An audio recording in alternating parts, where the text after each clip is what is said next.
I'm Eric Fuchs, Senior Contributing Analyst at The Street, and they just don't get it.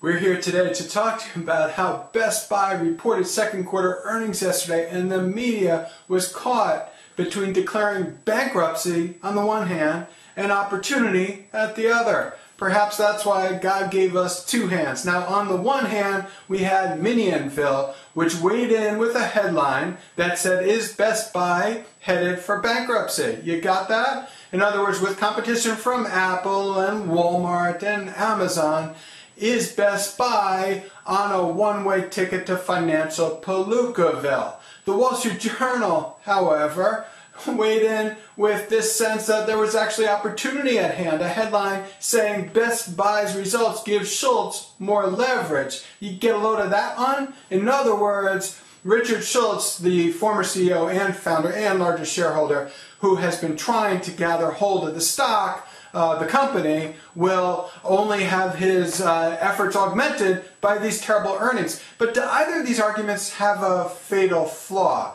Do either leave out one factor that might prove decisive? Well, looking at these earnings, you'd have a hard time finding a flaw in Minionville's supposition that the company might be headed for bankruptcy. But the Journal, there's a kind of a decisive point that they leave out, and that is this. With these earnings, bankers, and Schultz still needs bankers, even though he's willing to put up $1 billion or more of his money, are going to be scared off to a degree. Does that mean they'll never ever touch the thing? Well, no, anything's metaphysically possible.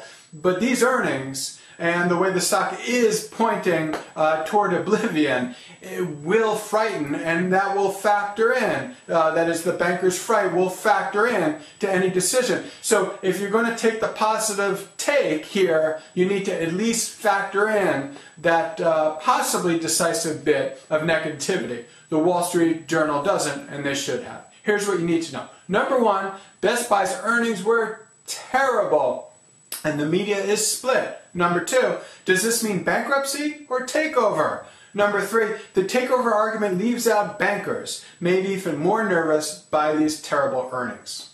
If you disagree with me, and you won't, feel free to email me at marek.fuchs@thestreet.com. And remember, they just don't get it. This market has fewer players. We're coming into a Monday where we're We're entering a new stage of tech. It's a stock picker's market. Welcome to the 5 dumbest things. Apple reported earnings.